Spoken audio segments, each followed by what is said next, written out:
દેવની શ્રી નરનારાયણ દેવની શ્રી લક્ષ્મીનારાયણ દેવની જય.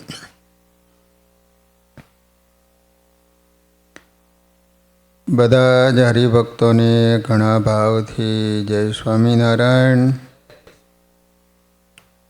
વાલા ભક્તજનો, આપણે સદગુરુ વર્ય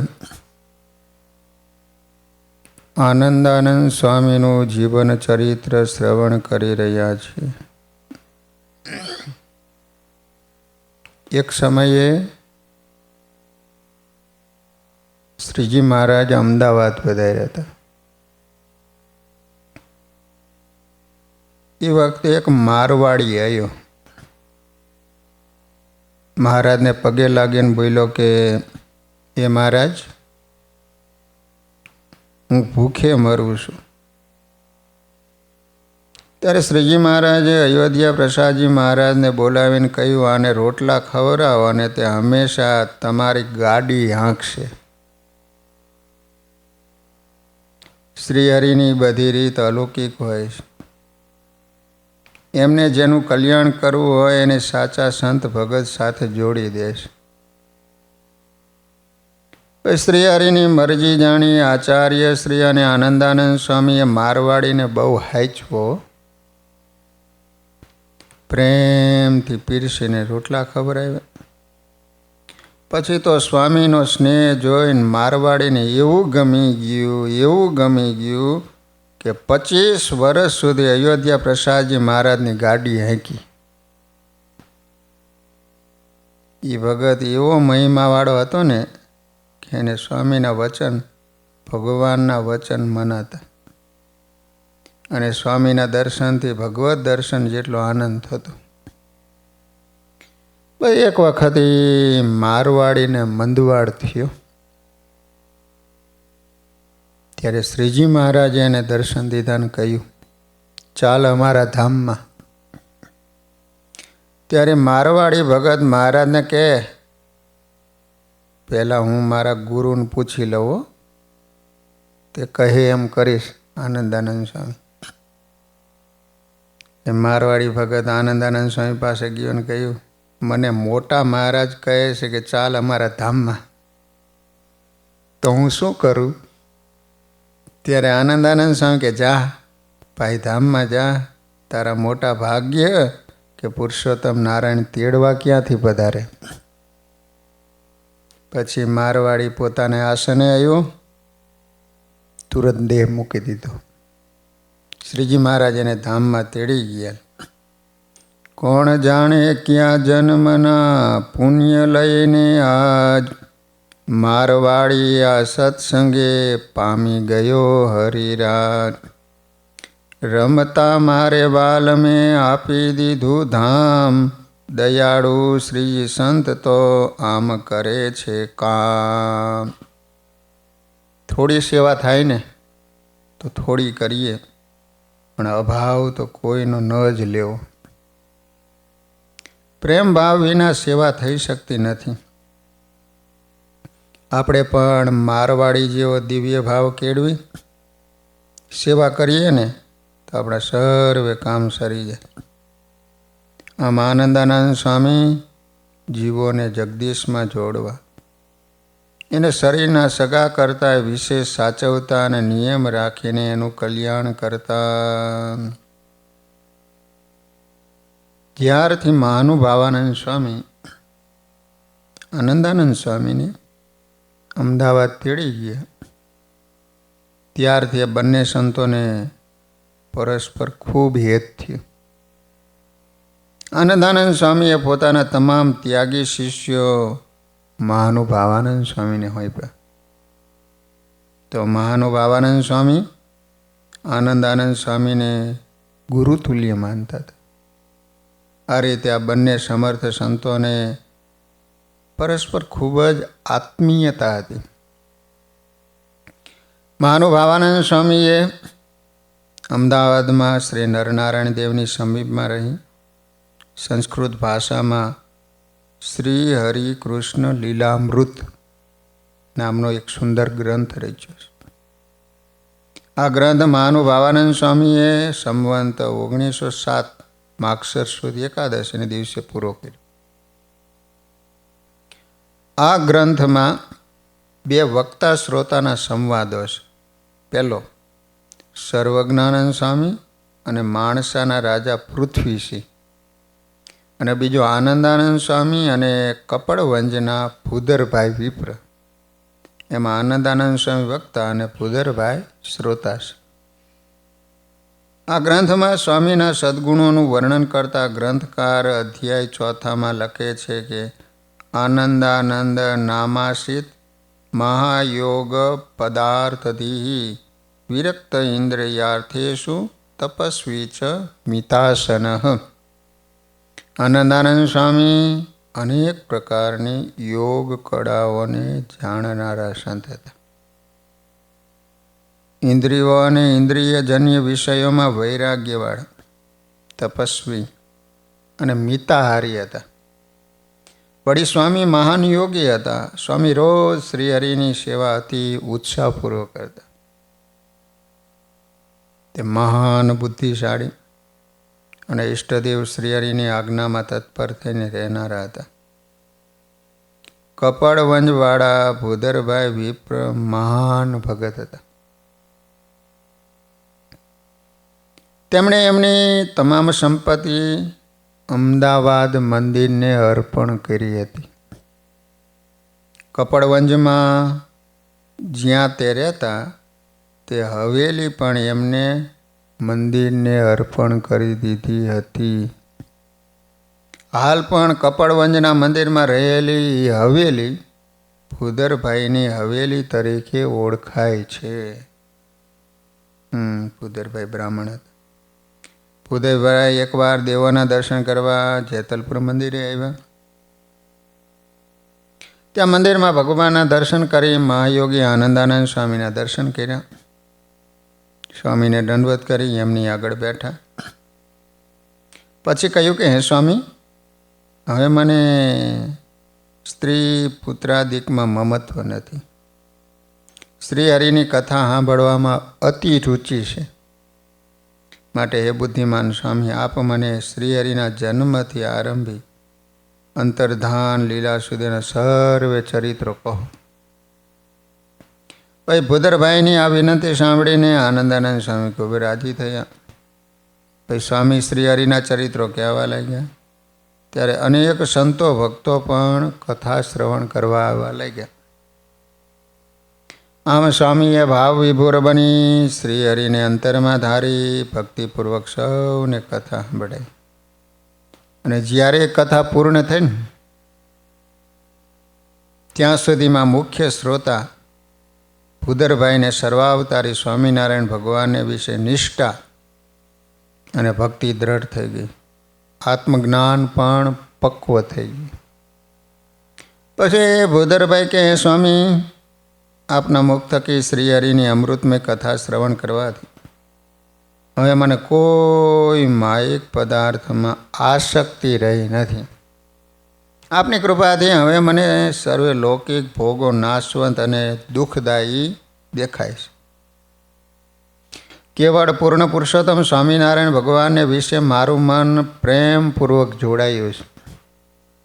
છેલ્લે ભૂધરભાઈ બોલ્યા કે સ્વામી, આપની કૃપાથી આ સ્વામિનારાયણ ભગવાન ઘણા સંતો સાથે મને તેડવા આવ્યા છે. સ્વામી કહે, ભગવાનની પ્રાપ્તિ થાય એ તમામ સાધનનું ફળ છે. સ્વામી બોલ્યા સ્નેહથી રાજી થઈને અપાર, આ કથામૃતનું ફળ તો કરે છે માયા પાર. આપે અક્ષરધામ પ્રાપ્તિ અખંડ શ્રી હરિશેવ, રાજી થઈ મારો વાલમો આવે તેડવા તતખેમ.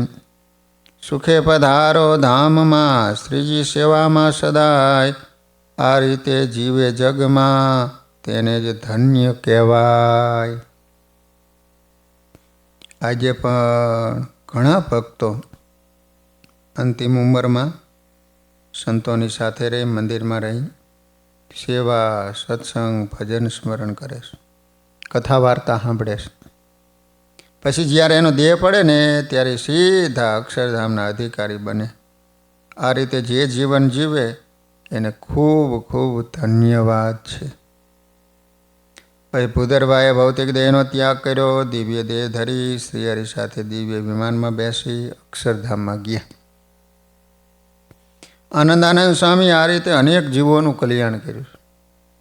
આમાં આનંદાનંદ સ્વામી અને કપડવંજના ભૂધરભાઈના સંવાદમાં મહાનુભાવાનંદ સ્વામી શ્રી હરિ કૃષ્ણ લીલામૃત નામનો ગ્રંથ રચ્યો છે. પાછલી જિંદગીમાં આનંદાનંદ સ્વામી વિશેષ જેતલપુરમાં રહેતા હતા. ત્યાં શ્રીજી મહારાજના પ્રસાદીના સ્થાનોમાં હરિભક્તોને પ્રેરણા કરી સુંદર છત્રીઓ કરાવી. જેમ વડતાલનો ભવ્ય સભા મંડપ પવિત્રાનંદ સ્વામીએ કરાવ્યો, એમ જેતલપુરનો વિશાળ સભા મંડપ આનંદાનંદ સ્વામીએ કરાવ્યો. આ રીતે અનેક સેવા કાર્યો કરતા થતા સ્વામીને છેલ્લે સંધિવાનો રોગ થયો હતો. સંધિવાનો. આનંદાનંદ સ્વામીની ઉંમર આશરે 100 વર્ષની આસપાસ થવા આવી હતી. હવે સ્વામીને સર્વોપરી શ્રીહરિની ચિરંતર સેવામાં જવાનો ઉમંગ ખૂબ વધી ગયો હતો. દિવસો પર દિવસો ગયા અને વર્ષો ઉપર વર્ષ. હવે સ્વામીને ધામમાં જવાનો થયો હરસ. સંવત 1917 સાલ હતી પાવન. આસો સુધી 10મીએ વિચાર્યું છે નિજમન. બહુ રહ્યા લોકમાં હવે જાવું હરિધામ.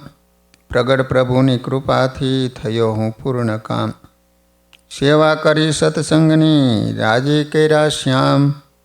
ખુશ કર્યા સંત હરિભગતને રાજી થયા તમામ. સર્વ રીતે સત્સંગમાં રૂડા દેશને કાળ. સર્વે આજ સુખી છે કૃપા કરી કૃપાળ. તેને દુનિયા છોડીને જવું છે મારે કાલ. તેથી સૌને બોલાવી વાત કરું હું હાલ. પછી સ્વામીએ સર્વે સાધુ, બ્રહ્મચારી અને પાર્ષદોને બોલાવ્યા. એમણે કહ્યું, વાલા સંતો ભક્તો, હવે મારા શરીરની ઉંમર 100 વર્ષ ઉપરની થઈ ગઈ છે, એટલે કાલે મારે ધામમાં જવું છે.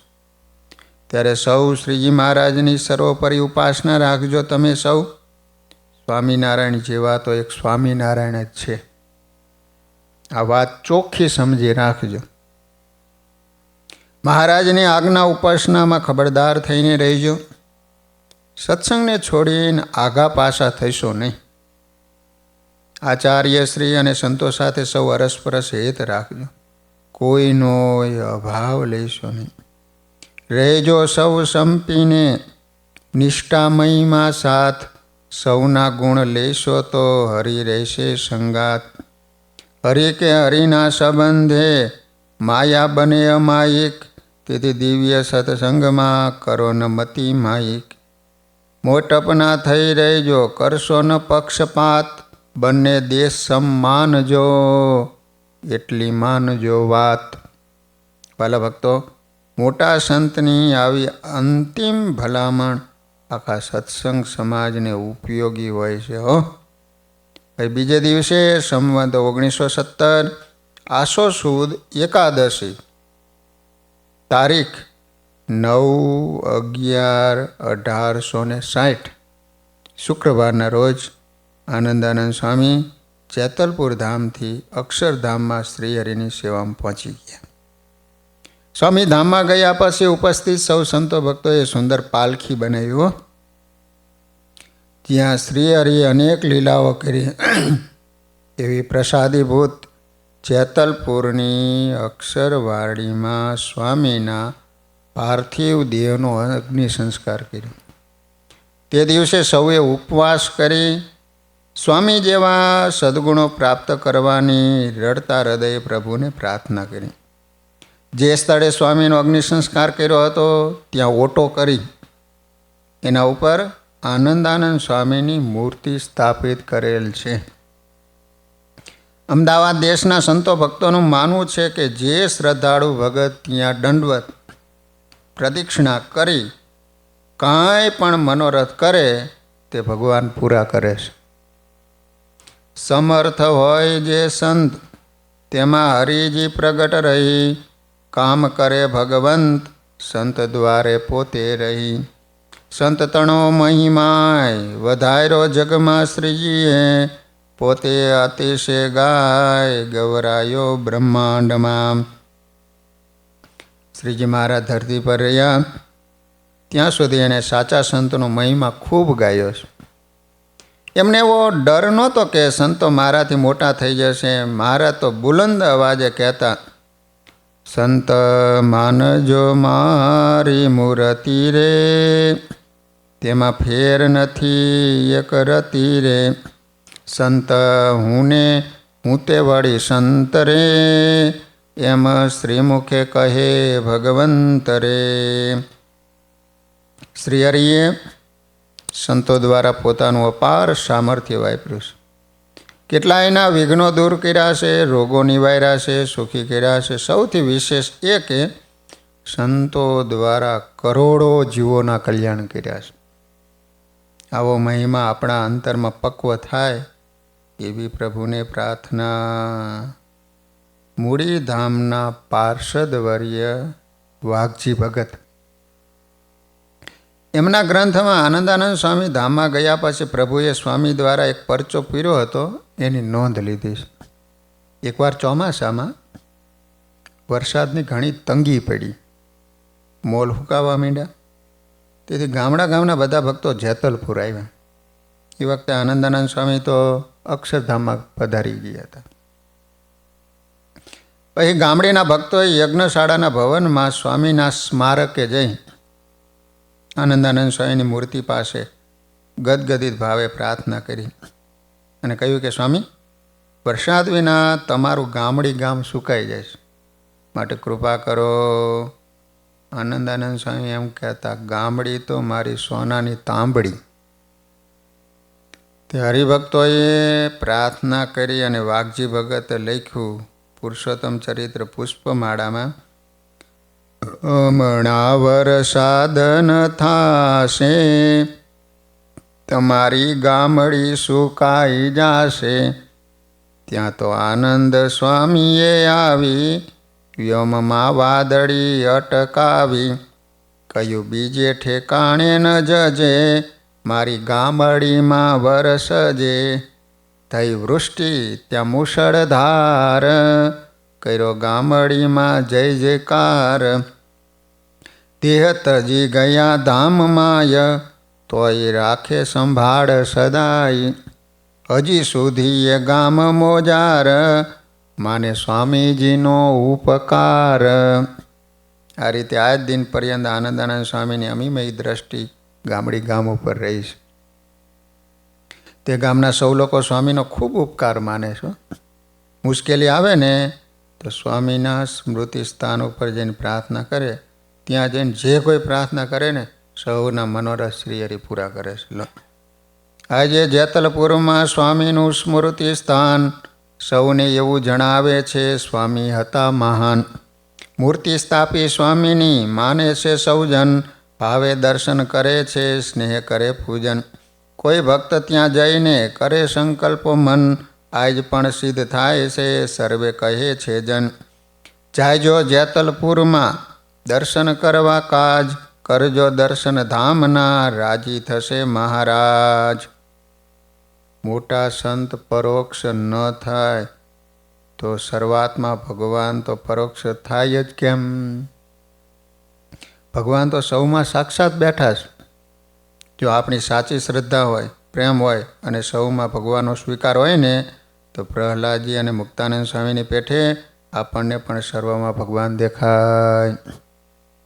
ગુણાતીતાનંદ સ્વામીને કોઈએ પૂછ્યું, મોટા પરોક્ષ થયા પછી આજની પેટે પોતાના આશ્રિતની ખબર રાખે કે ન રાખે? ત્યારે સ્વામી કહે, એ ક્યાં પરોક્ષ થાય એવા છે? બાકી આજની પેઠે દેખાય નહીં ને જો ખબર ન રાખે ને તો બ્રહ્માંડની સ્થિતિ કેમ રહે? જેણે મોટા સાધુને વશ કર્યા એને ભગવાન વશ થઈ ગયા. ભગવાન અને સાધુની જેને મહિમાએ સહિત નિષ્ઠા છે ને એને કાંઈ કરવું રહ્યું નથી. એ તો અહીંયા છે તો પણ અક્ષરધામમાં બેઠા છે. ભગવાન અને સાચા સાધુ એ બેને જીવ જેવા વાલા રાખવા તો કલ્યાણ કરવું સાવ સહેલું છે અને દોષો ટાળવા પણ સાવ સહેલા છે. જેને ભગવાન માટે અયોધ્યાના મોટા અખાડાની મહાનતાઈનો ત્યાગ કર્યો. શ્રીજી મહારાજના વચને અસુરાંશોના મારસયા અમદાવાદ, ભરૂચ, જેતલપુર જેવા મોટા 3 ધામ બંધાયા. અનેક વાર શ્રીજી મહારાજનો અને સંતો ભક્તોનો રાજીપો લીધો. બીજાને યશ આપી સૌને રાજીપો અપાયો. અમને જેના વચને શ્રી હરિ અનેકના દુઃખ દૂર કર્યા એવા સમર્થ સદગુરુ શ્રી આનંદાનંદ સ્વામીના ચરણોમાં કોટી કોટી વંદન.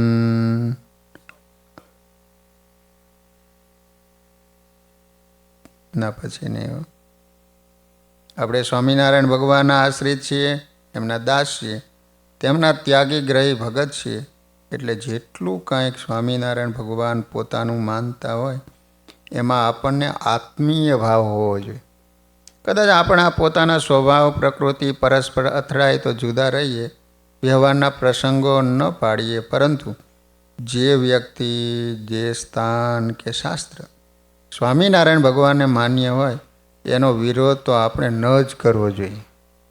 જો આપણે એનું ખંડન કે અહિત કરીએ તો એટલું આપણા ઈષ્ટદેવનું ખંડન અને અહિત કર્યું કહેવાય.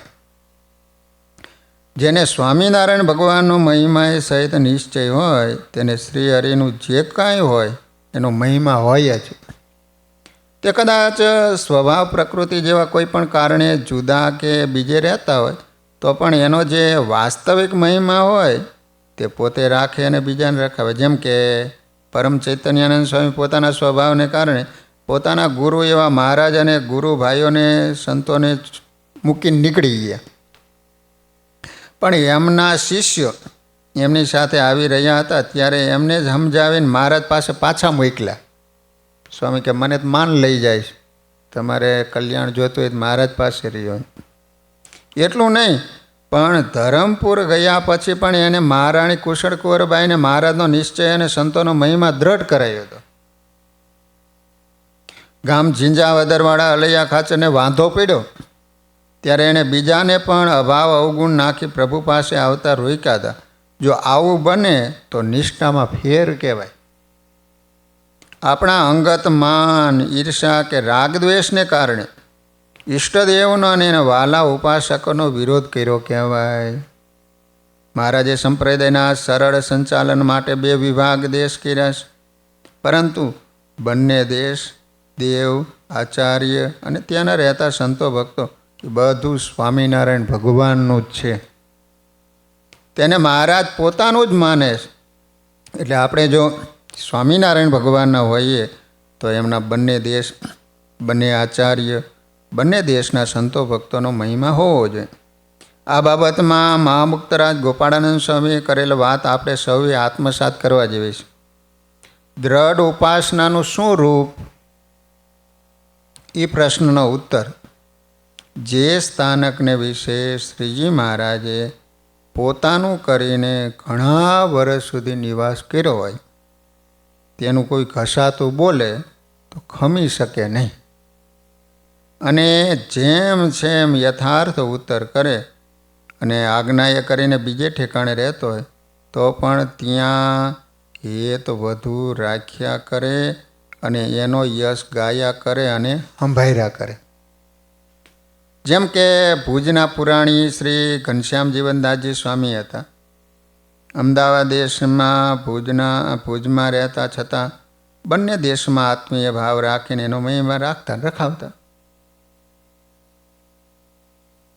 તો આ રીતે સદગુરુ આનંદાનંદ સ્વામીના જીવનમાં પણ આપણને આશ્ચર્ય ઉપજાવે એવી મહારાજની નિષ્ઠા અને સંતો ભક્તો સાથેની આત્મીયતા જોવા મળે. એમને આચાર્ય શ્રી રઘુવીરજી મહારાજ સાથે વાંધો પડ્યો અને અપમાન સહન ન કરી શક્યા તો અમદાવાદ દેશમાં જતા રહ્યા. પછી પોતે જીવનભર ત્યાં જ રહ્યા.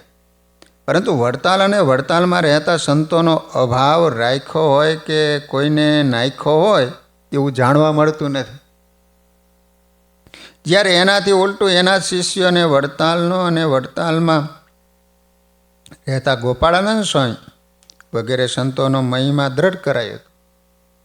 એવા પ્રસંગો જાણવા પણ મળે છે કે એ આનંદાનંદ સ્વામીની વિશાળતા અને આત્મીયતાનો પુરાવો છે. જેને સ્વામિનારાયણ ભગવાનની નિષ્ઠા અને સમજણ જીવમાં જડાયેલી હોય તેનાથી જ આવી વિશાળતા અને આત્મીયતા રાખી શકાય. એવું શું બન્યું હતું કે સ્વામીની વિશાળતા અને આત્મીયતાનો પુરાવો સાબિત થાય? જો આપણે એ જાણવું હોય તો એના શિષ્યના અમુક પ્રસંગો જાણવા જરૂરી. આનંદાનંદ સ્વામી અમદાવાદ દેશમાં જતા રહ્યા ત્યારે એમની ઉંમર 75 થી 80 વર્ષની હતી. એટલે એમની પાસે કોઈ નવા મુમુક્ષુ સંત થવા આવે તો એને પોતાના મુખ્ય શિષ્ય જ્ઞાન સ્વરૂપાનંદ સ્વામીને સોંપતા. એટલું નહીં, પણ પોતાના જે ત્યાગી શિષ્યો હતા એ સર્વને પણ મહાનુભાવાનંદ સ્વામી સાથે જોડી દીધા હતા. એ સમય દરમિયાન એક નવા મુમુક્ષુ એમની ભેગા સંત થયા. તેમના જીવન ઉપરથી આપણે આનંદાનંદ સ્વામીની વિશાળતા અને આત્મીયતાનો પુરાવો પ્રાપ્ત થાય. કોણ હતા એ સંત જેમાંથી આપણને સ્વામીની આવી ઊંચાઈ જાણવા મળે? જો એ જાણવું હોય તો એ પ્રસંગ આપણે વાંચીએ. સહજાન સ્વામી મહારાજની જય.